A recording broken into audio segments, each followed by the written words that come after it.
What's up everyone, Matt from Filmora, here to empower your inner video creator. Remember that Star Wars video that we did back in May? You know, the one where JJ stabs me with a lightsaber? I remember that one. Well, we're going to show you how to achieve some of those video effects in this video right now. So let's go!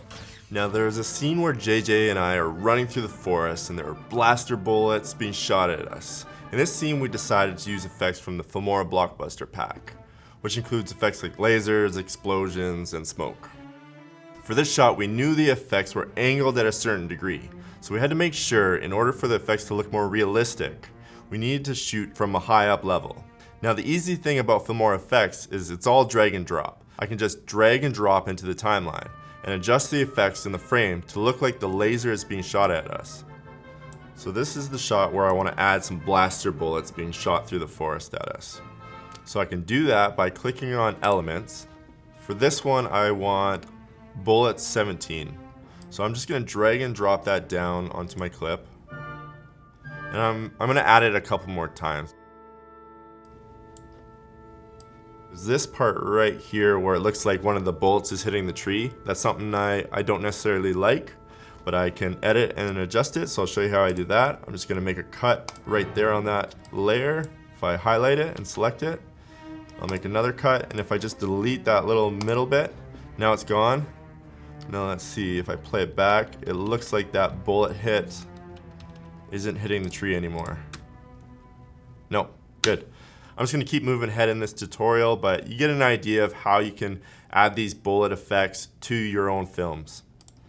So in this video, there's an explosion that acts as a key event. I layered 2 to 3 effects using separate picture-in-picture tracks and blended them together using the blend mode feature. So I'm going to go to my shot here. So this is where the explosion happens, and I want to find blast 17. I'm going to select all, I'm going to type in blast, and I can find blast 17 right there.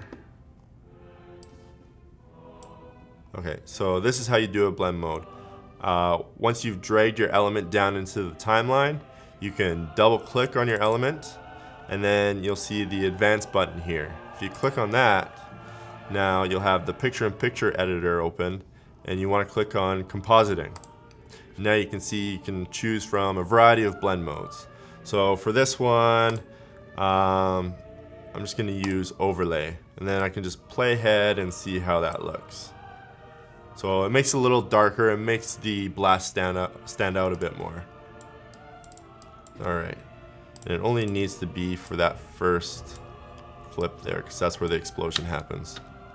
Okay, so I'm going to add a couple more elements just to make this explosion look a little bit better.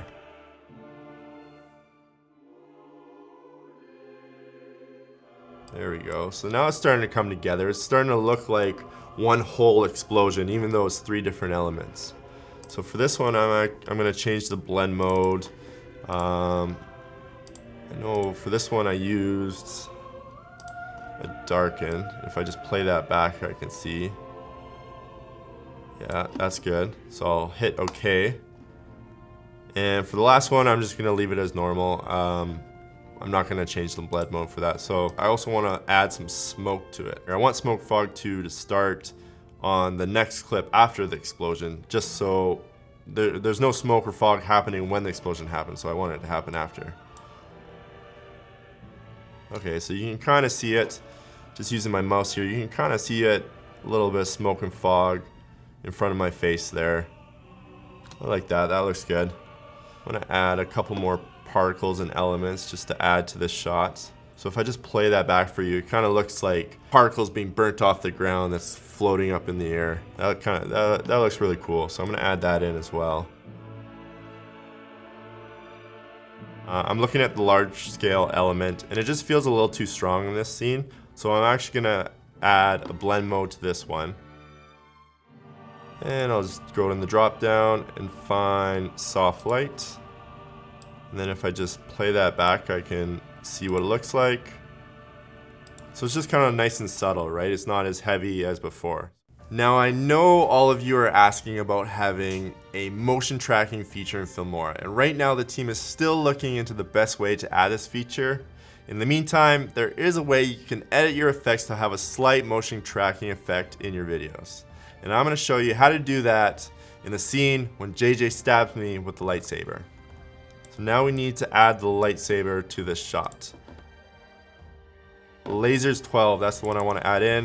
I'm going to drag and drop it down into the scene here. I'm going to resize it so it matches the length of that clip. Perfect. Now we have to resize the lightsaber, we got to reposition it, and we got to rotate it. So I can do that by grabbing the edge of the yellow bounding box here. I'm going to shrink it down. Now I'm going to rotate it so that the base is coming out of my back, and I want to make sure it actually lines up with the lightsaber. And actually that looks pretty good. I don't need to rotate it anymore. So I'm going to bring it up here so it looks like it's coming out of my back. Perfect. Okay, now this is a little bit of a tricky, tedious part, but what you want to do is go through that lightsaber element and make a cut on each frame, one frame at a time. So I'll show you how you can do that. We'll start at the beginning. I'm going to select the lightsaber element clip, and using the right arrow on my keyboard, I'm going to move ahead one, and then I'm going to hit the scissor tool and make a cut. And I'm going to keep on doing that over and over until I've made a cut on every single frame of the lightsaber, just like that. If I zoom in, you can see that I've made a cut on each frame of the lightsaber. Now, I want to go through each one of those frames and make sure that the lightsaber is positioned in the right spot coming out of my back. So if I hit the right arrow key again, I can just scroll through. So the first two, you don't actually see it. The third one you do. So I'm going to select the third one, reposition it so it's on the edge of my back there. Okay, I like that spot right there. So now right arrow key again. We move forward one frame. I'm going to select this frame for the lightsaber and reposition it again. And what I can actually do to see if they match up is I can go back and forth. So I'll hit the left arrow key. Okay, right arrow key. There, that looks good. Okay, so we move on to the next one. So I'm just going to quickly go through this. We're going to fast forward it just so you don't have to watch me do every single frame, but you get the idea, right?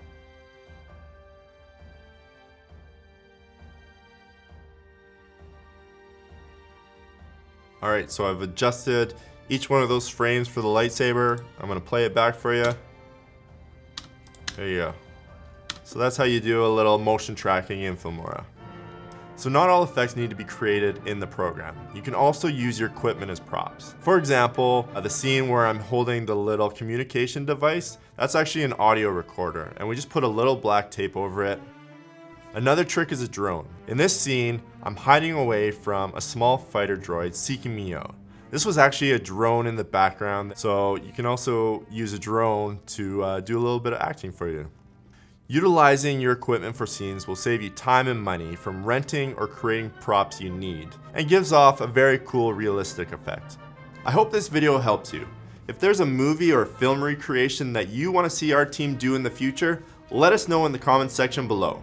Thanks so much for watching. Don't forget to hit that subscribe button. Our team's going to be making new video editing tutorials and tricks every week. We'll see you next time.